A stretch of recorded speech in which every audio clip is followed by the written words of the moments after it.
It'll be a few minutes before we get a quorum, but I wanted to introduce Dr. Susanna Baxter, who is the president of the Georgia Independent College Association. And why don't you come up and we'll use your time till we get a quorum. You want to do that? And you can either sit down or you can stand up, whichever you prefer, to talk about the school system. Good. Thank you. I represent the 25 of the not-for-profit regionally accredited institutions in the state. Some facts about our sector that may surprise you is that this year over 59% of our students are non-white. 32% of our overall population receive Pell, which is the federal student aid loan program. We are excited to be participants in the state. We are partnering in a number of aspects, working with the technical college system of Georgia this year and putting articulation agreements together, trying to put a sector-wide agreement in place so that students can more smoothly transition across, because we all believe in the 2020 goals that we have set for completing college and are working in that vein. What Jet has just passed out to you is a book that we were calling Descriptives. It's a fact book on our sector, and there's lots of information and details in there regarding gender and ethnic breakdown, completions, measures that you might look at to determine institutional health and well-being, all the way down to what athletic conference the various teams play in. I invite you to peruse that. If you have any additional questions, we'll be glad to follow up with you. If you want to see more data, more information, we are collecting that and would be glad to share that to answer any of your questions. Thank you very much, Mr. Chairman.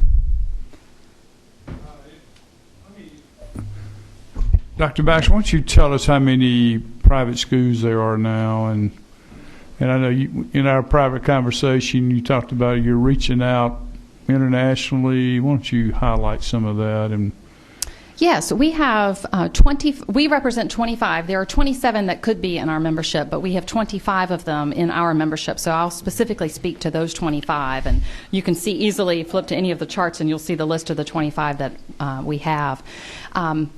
Our institutions are doing some very creative and innovative things to broaden the experience that any student that goes to their institution, but particularly a Georgian, would have.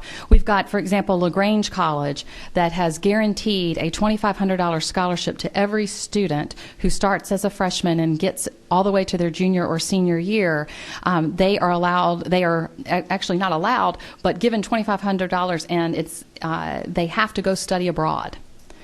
We've got other institutions that are targeting, that have other study abroad programs, but LaGrange stands out as a banner program of insisting that students, every one of their students, have broadened their horizon and have an international experience. But we also have institutions that are bringing in international students that will enrich the culture that institution has. Agnes Scott is Wesleyan are two institutions that come to mind that have a number of international students attending. Any questions from anybody? What two colleges are not members? Emory and Life. Why aren't they members? Well, that's a conversation for another day. Okay. Just wondering. What's the 25th? We have 24. It depends on, sorry, it's going to, when this publication was put together, we had 24, we added Covenant College. So we're at 25. So that's right. They would not be in that listing. Only question I have, do you reach out to the university system a lot? Is that a common practice? And like Tom Daniel sitting over there, does he reach out to you a lot? Yes, we have a great working relationship. We also have been, Chancellor Huckabee has been very helpful at encouraging his staff to think more broadly. I think then, or insisting that they find time to do that. So there's a number of things that you will begin to see us participate in. We were invited last week and participated in Complete College Georgia, understanding we represent 16% of the college-going population, that we're a piece of getting to that 2020 goal. It was a fantastic meeting that USG hosted with TCSG. We've had other opportunities to participate, to be invited and to participate in a portal system that's going to be created or is in the process of getting created and launched this spring for articulation. So there are a number of ways that we are partnering, not just with TCSG, but also with USG. So TCSG, we're a little bit further down the road. So you have a good relationship with university system? Correct. Okay. Representative Ash? When I look at page 19, I don't have it in front of me. Hang on. it deals with the TEG and it deals with the income levels of HOPE recipients at private colleges. Give us a little bit of history about what's happened to the amount of the tuition equalization grant. The tuition equalization grant has gone down significantly since it first started. We are now to $700. The governor's budget this year reduces it by 2%, but Georgia Student Finance Commission believes that they can maintain it at $700 because we didn't have as many, I think because we didn't have as many in-state students, if I understand that correctly, this year than what they had projected. Our institutions give, on average, more than $10,000 per student per year in institutional aid. So that's dollars that they are raising from donors to support the infrastructure of that campus and to support that student's education. TEG is vitally important to this, and we are grateful for every bit we want, and we long for the day that that amount can regain some of its lost value and be a little bit more. Certainly, we're not as high as what some other states around us do in this grant. What was it at its height? $1,250. And what do other states do? I'm going to have to get. I'll have to get those figures back to you because it's been a while since I've read that report. But other states are above 2,000. We're significantly lower than what other states do in the tuition equalization grant. So that said, the best example I have is a student that said to me from Young Harris College, "I'm a waitress. I have to take time off when I have a test that I've got to study for, a paper I've got to get. Do you know how long it would take me to get $700 in tips?" So while $700 may not seem like a lot, to her it meant the world. And that story is echoed across a number of our students. 22% of our students are non-traditional over the age of 25. We are serving working people. And that $700, it would be great if it was $2,500 or more, but that $700 is helpful. Thanks. Do you see enrollment increasing in the private colleges and university at this point, since we've been in the downturn the last 4 years? Is it increasing or decreasing at this point? We are increasing. We just looked at this this week for an initiative with Complete College Georgia, but we've actually seen that we're above our trend line on growth. It'll be interesting to step back out of the Great Recession and look back at the higher education as a state and see what our bubbles did and didn't sustain. But we're running slightly above trend, and we've got institutions that have are just about to launch significant initiatives on online education to try to capture students who are almost complete but aren't quite there. So I think we'll see our numbers increase some more. Good. Well, thank you for being here. What, Representative? Hit your light there. Okay, go ahead. Thank you, Mr. Chairman. I'm just curious about comparing your not-for-profit sector with those for-profit colleges. What percentage do you feel the tuition for, let's say, for the profit sector as compared to your non-for-profit sector of colleges? What I can speak to on cost, because I haven't looked at what they're charging recently, what I can speak to is the amount of money that we spend on instructional expenses far exceeds the amount of money they spend on instructional expenses. And if I don't have the chart in this book, I've got a chart somewhere where we pulled the data rather recently to look at that, or in the last 12 months. Okay. We also put far more in institutional aid if you look at other things that we're doing. So if I don't know. I can't tell you if their costs are more equal. And you'll see in here, there's quite a spread within my membership on how much tuition, room and board, and fees cost. Okay. I don't know where they fall in that range. I can tell you of the money we get, we are putting far more of our own institutional aid into student scholarships. Okay. So would you be the person that I would need to get information just to compare the cost of the for-profits with the non-profits for the overall? I can get you some data. Unfortunately, institutions, to get that type of data, they have to have inputted that into IPEDS, the federal government educational database. And unfortunately, for-profits, or any institution, but particularly you see more in the for-profit arena, as I understand it, don't report as frequently as nonprofits and state institutions report. So we can't always do apples-to-apples comparisons on things. Okay. And there's not a central association for them. So I can get you on my 25. Thank you. Thank you, Mr. Chairman. Thank you. Thank you for your presentation. Thank you, Mr. And Chairman. Look forward to working with you. Did you ask them to get the number of entering freshmen for the Middle Institution between 10 and 11? Yes. Entering freshmen. That's for the first time. Okay, we need one more member. We got anybody coming? Well, I will enlighten you on this then. We hadn't started yet. You want to use your microphone there?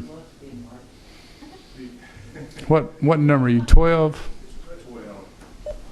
The reason I wanted that number, Mr. Chairman, is because I was trying to look at the financial aid. It was somewhere near $140 million, and I was just trying to equate how many freshmen that were entering that particular year. I was just trying to equate that to the amount of aid. That's what I was trying to reach at, and how many thousands of freshmen were there for that 140 million. That's what I.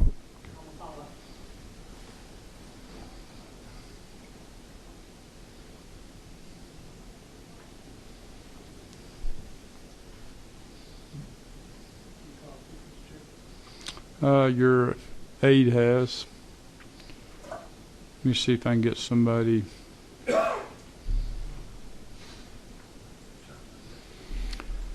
I tell you what, Representative Kidd, why don't you go ahead and explain the bill, and maybe we'll have somebody come in here in just a minute. And Thank you, Mr. Chairman. you want to sit? You want to be there, or you want to come around? This will be fine. I'll read up to it. House bill is the exact same House bill that this committee passed last year. Last year, it didn't have any problem with the billing committee, and it just didn't get on the rules calendar.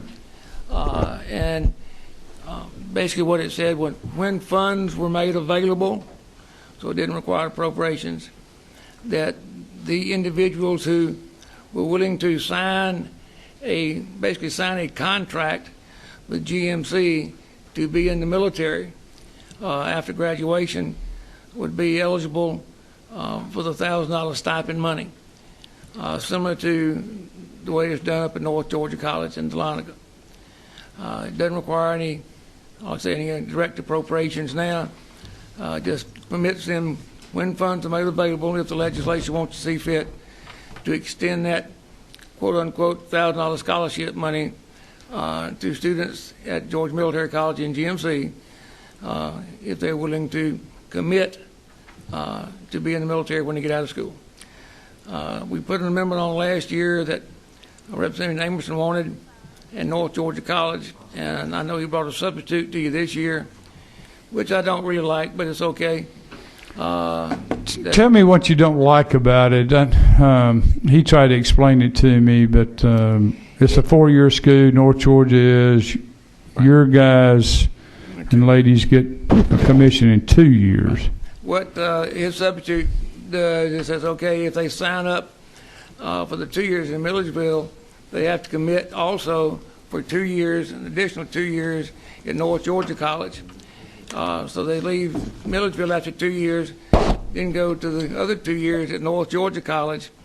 And if they change their mind during the process, they have to pay the money back. So it would extend the program from 2 years in Milledgeville to a 4-year program, 2 in Milledgeville, 2 at North Georgia. And if they dropped out of the program, they'd have to reimburse the money.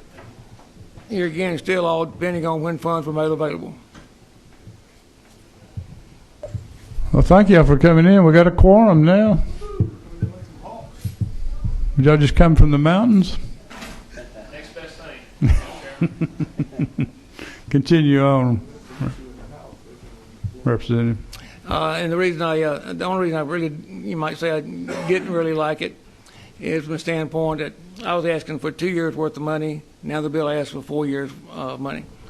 But like I said, I don't mind it at all. It's okay. Okay. Anybody have any questions on this, or you need time to look at it?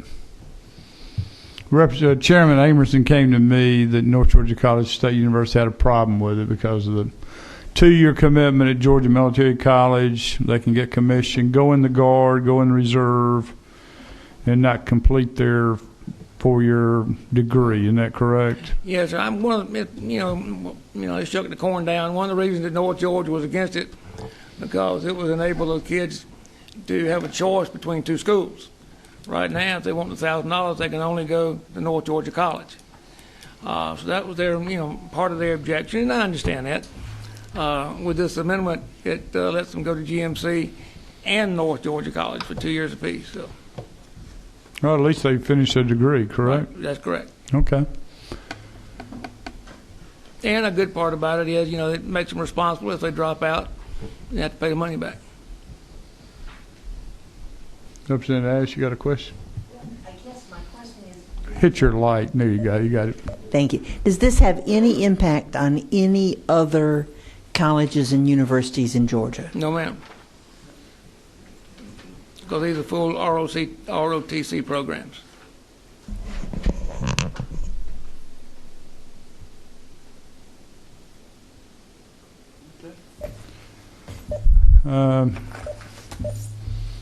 How does the committee feel?